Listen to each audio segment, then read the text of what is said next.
Good afternoon, dear learners. Welcome to Sociology online class. Myself, Sri G.D. Kadalagi, lecturer in Sociology, KLE Societies, Jia Bhagavadi Arts, Science and Commerce PU College, Nippani. Today, we will discuss on another one basic concept of sociology, that is social groups. ಎಲ್ಲರಿಗೂ ಶುಭ ಮಧ್ಯಾಹ್ನ. ನಾನು Shri G D ಕಡಲಗಿ, ಸಮಾಜಶಾಸ್ತ್ರ ಉಪನ್ಯಾಸಕರು, Cayley ಸಂಸ್ಥೆಯ ಜಿಯಾ ಭಾಗ್ಯವಡಿ ಕಲಾ ವಿಜ್ಞಾನ ಮತ್ತು ವಾಣಿಜ್ಯ ಪದವಿ ಪೂರ್ವ ಮಹಾವಿದ್ಯಾಲಯ ನಿಪ್ಪಾಣಿ ತಮಗೆ ಸಮಾಜಶಾಸ್ತ್ರ ಆನ್ಲೈನ್ ತರಗತಿಗೆ ಸ್ವಾಗತ ಕೋರುತ್ತಾ, ಇವತ್ತು ನಾವು ಸಮಾಜಶಾಸ್ತ್ರದ ಮೂಲಭೂತ ಪರಿಕಲ್ಪನೆಗಳಲ್ಲಿ ಮಹತ್ವವಾಗಿರುವಂಥ ಸಾಮಾಜಿಕ ಸಮೂಹಗಳ ಕುರಿತು ಚರ್ಚಿಸೋಣ.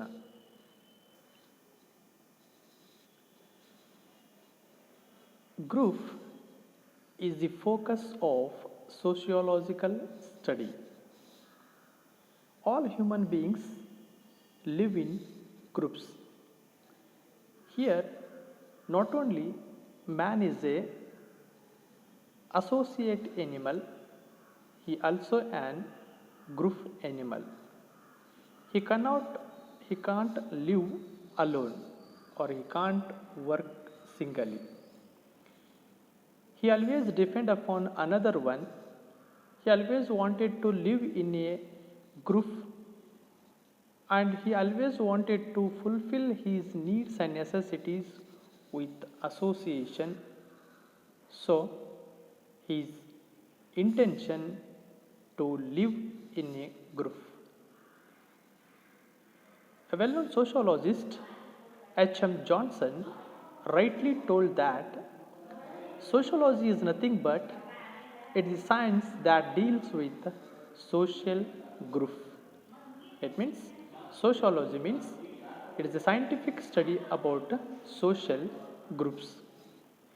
The study of social group is the heart of the study of sociology. It means without knowing social groups, we can't understand sociology properly or systematically. ಆತ್ಮೀಯ ವಿದ್ಯಾರ್ಥಿಗಳೇ, ಇಲ್ಲಿ ಸಮೂಹ ಸಮಾಜಶಾಸ್ತ್ರೀಯ ಅಧ್ಯಯನದ ಕೇಂದ್ರ ಬಿಂದು ಅಂತ ಕರಿತೀವಿ.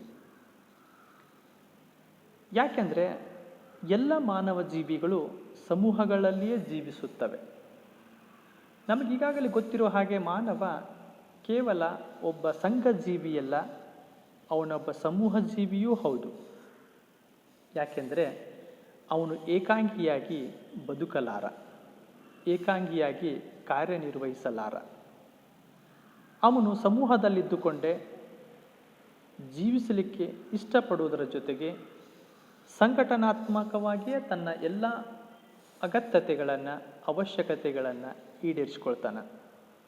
ಆ ಕಾರಣಕ್ಕಾಗಿ ಪ್ರತಿಯೊಂದು ಮಾನವ ಜೀವಿಗೆ ಸಮೂಹ ಜೀವನ ಅತ್ಯವಶ್ಯಕವಾದದ್ದು. ಒಬ್ಬ ಶ್ರೇಷ್ಠ ಸಮಾಜಶಾಸ್ತ್ರಜ್ಞನಾಗಿರುವಂತಹ H.M. ಜಾನ್ಸನ್ ಒಂದು ಮಾತನ್ನು ಹೇಳ್ತಾರೆ. ಸಮಾಜಶಾಸ್ತ್ರವು ಸಾಮಾಜಿಕ ಸಮೂಹಗಳ ವೈಜ್ಞಾನಿಕ ಅಧ್ಯಯನವಾಗಿದೆ. ಇವ್ರ ಪ್ರಕಾರ ಸಮಾಜಶಾಸ್ತ್ರ ಅಂದರೆ ಮತ್ತೇನಲ್ಲ, ಅದು ಸಾಮಾಜಿಕ ಸಮೂಹಗಳನ್ನು ವೈಜ್ಞಾನಿಕವಾಗಿ ಅಧ್ಯಯನ ಮಾಡುವಂಥ ವಿಷಯವಾಗಿದೆ. ಇಲ್ಲಿ ಸಾಮಾಜಿಕ ಸಮೂಹಗಳ ಅಧ್ಯಯನವು ಸಮಾಜಶಾಸ್ತ್ರ ಅಧ್ಯಯನದ ಹೃದಯವಿದ್ದಂತೆ ಅಂತ. ಅಂದರೆ ಸಾಮಾಜಿಕ ಸಮೂಹಗಳ ಬಗ್ಗೆ ತಿಳಿದುಕೊಳ್ಳದೆ ಹೋದರೆ ನಮಗೆ ಸಮಾಜಶಾಸ್ತ್ರದ ಸಮಗ್ರ ಪರಿಚಯ ಆಗೋದೇ ಇಲ್ಲ, ಅಥವಾ ಸಮಾಜಶಾಸ್ತ್ರವನ್ನು ನಾವು ವ್ಯವಸ್ಥಿತವಾಗಿ ಅರಿತುಕೊಳ್ಳಲಿಕ್ಕೆ, ತಿಳಿದುಕೊಳ್ಳಲಿಕ್ಕೆ ಸಾಧ್ಯನೇ ಇಲ್ಲ ಅಂತ. ಆ ಕಾರಣಕ್ಕಾಗಿ ಸಮಾಜಶಾಸ್ತ್ರದ ಮೂಲಭೂತ ಪರಿಕಲ್ಪನೆಗಳಲ್ಲಿ ಒಂದು ಪ್ರಮುಖವಾಗಿರುವಂಥ ಪರಿಕಲ್ಪನೆ ಈ ಸಾಮಾಜಿಕ ಸಮೂಹಗಳು. So next we know its meaning and definition. Generally, group means it is collection of people, but there are some certain necessities. When two or more people collect and they mutually influence one another, that is called group. ಇಲ್ಲಿ ಸರ್ವೇ ಸಾಮಾನ್ಯವಾಗಿ ಸಮೂಹ ಅಂತಂದರೆ ಇದೊಂದು ಜನರ ಸಮೂಹ ಆಗಿರ್ತದೆ. ಆದರೆ ಯಾವಾಗ ಇಬ್ಬರು ಅಥವಾ ಇಬ್ಬರಿಗಿಂತ ಹೆಚ್ಚು ವ್ಯಕ್ತಿಗಳು ಒಂದುಗೂಡಿ ಅವರು ಪರಸ್ಪರ ಇನ್ನೊಬ್ಬರ ಮೇಲೆ ಪ್ರಭಾವ ಬೀರ್ತಾರೆ, ಅದನ್ನು ನಾವು ಸಮೂಹ ಅಂತ ಕರಿತೀವಿ. ಇಲ್ಲಿ ಕೇವಲ ಇಬ್ಬರು ವ್ಯಕ್ತಿಗಳು ಸೇರೋದರಿಂದ ಒಂದು ಸಮೂಹ ಆಗ್ತದೆ ಅನ್ನೋದಾದರೆ ಅವ್ರ ಮಧ್ಯೆ ಒಂದು ಪರಸ್ಪರ ಪ್ರಭಾವ ಅಂತರ್ಕ್ರಿಯೆಯೂ ಬೇಕು. Group, it is not only collection of members, but it needs some certain essentials. They must and should influence one another. They must and should come mutual interaction. They must and should develop a relationship in between them. Then it became a social group. ಯಾವಾಗ ಕೇವಲ ಇಬ್ಬರು ವ್ಯಕ್ತಿಗಳು ನಿಂತರೆ ಮಾತ್ರಕ್ಕೆ ಅದು ಸೀಮಿತ ಸಮೂಹ ಅನ್ನುವಂಥದ್ದು ಅನಿಸ್ತದೆ. ಬಟ್ ಯಾವಾಗ ಅವ್ರ ಮಧ್ಯೆ ಒಂದು ಪರಸ್ಪರ ಪ್ರಭಾವ ಬೀರ್ತದೆ, ಅಂತರ್ಕ್ರಿಯೆ ಬೆಳೀತದೆ, ಸಂಬಂಧ ಬೆಳೀತದೆ, ಆವಾಗ ಅದೊಂದು ಸಮೂಹ, ಸಾಮಾಜಿಕ ಸಮೂಹ ಅಂತ ಪ್ರತಿಬಿಂಬಿಸ್ತದೆ. ಅದಕ್ಕೆ ಇಲ್ಲಿ ಕೇವಲ ವ್ಯಕ್ತಿಗಳ ಸಂಗ್ರಹ ಆಗಿರದೆ, ಜನರ ಸಂಗ್ರಹವಾಗಿರದೆ, ಅದು ಒಂದು ನಿರ್ದಿಷ್ಟ ಕೆಲವೊಂದು ಪರಸ್ಪರ ಅಂತರ್ಕ್ರಿಯೆ ಪ್ರಭಾವ ಸಂಬಂಧಗಳಿಂದ ಕೂಡಿರುತ್ತದೆ. According to Marshall Jones, he defined what is social group. Social group is two or more people between whom there is an established pattern of interaction. He told social group is nothing but there is a two or more people. When the two or more people established a systematic pattern of interaction, when they come to the mutual interaction, then it became an social group. For example, neighbor group or friends group. There are two or more people and they can establish a relationship, a friendship relation only with the help of interaction. Marshall Jones ಅವರು ಸಾಮಾಜಿಕ ಸಮೂಹ ಅಂದ್ರೆ ಏನಂತ ವ್ಯಾಖ್ಯಾನಿಸ್ತಾರೆ. ವ್ಯವಸ್ಥಿತವಾದ ಸಾಮಾಜಿಕ ಅಂತರ್ಕ್ರಿಯೆಯನ್ನು ಹೊಂದಿರುವ ಇಬ್ಬರು ಅಥವಾ ಅದಕ್ಕೂ ಹೆಚ್ಚು ಜನರನ್ನು ಸಾಮಾಜಿಕ ಸಮೂಹ ಅಂತ ಕರೀತಾರೆ. ಇಲ್ಲಿ ಇಬ್ಬರು ಅಥವಾ ಇಬ್ಬರಿಗಿಂತ ಹೆಚ್ಚು ಜನರು ಕೂಡಿದಾಗ ಅವ್ರ ಮಧ್ಯೆ ಒಂದು ಸಾಮಾಜಿಕ ಅಂತರ್ಕ್ರಿಯೆ ಬೆಳೆದು ಬರ್ತದೆ.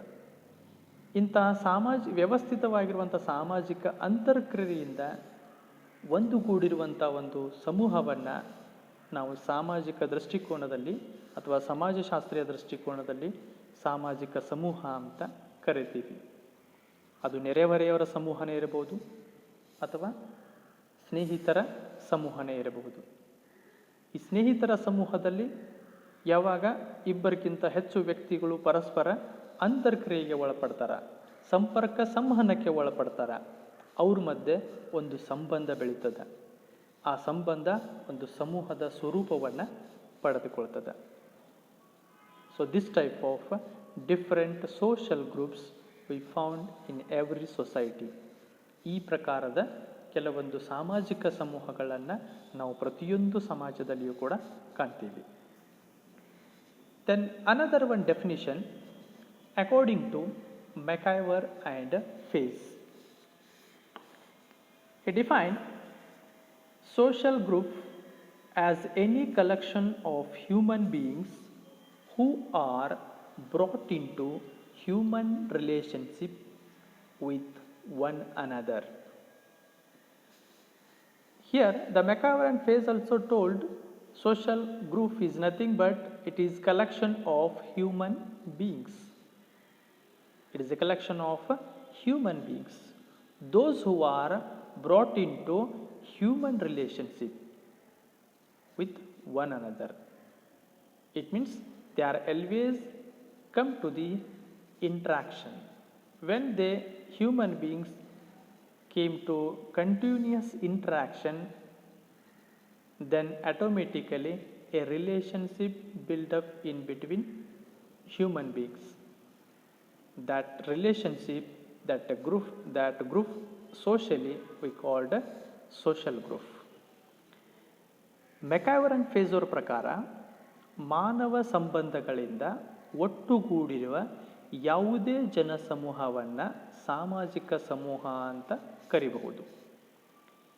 ಇಲ್ಲಿ ಮೆಕಾವರ್ ಅಂಡ್ ಫೇಜೋರ್ ಪ್ರಕಾರನೂ ಕೂಡ ಸಮೂಹ ಅಂತಂದರೆ ಅದು ಮಾನವ ಜೀವಿಗಳ ಸಂಗ್ರಹ ಆಗಿದೆ.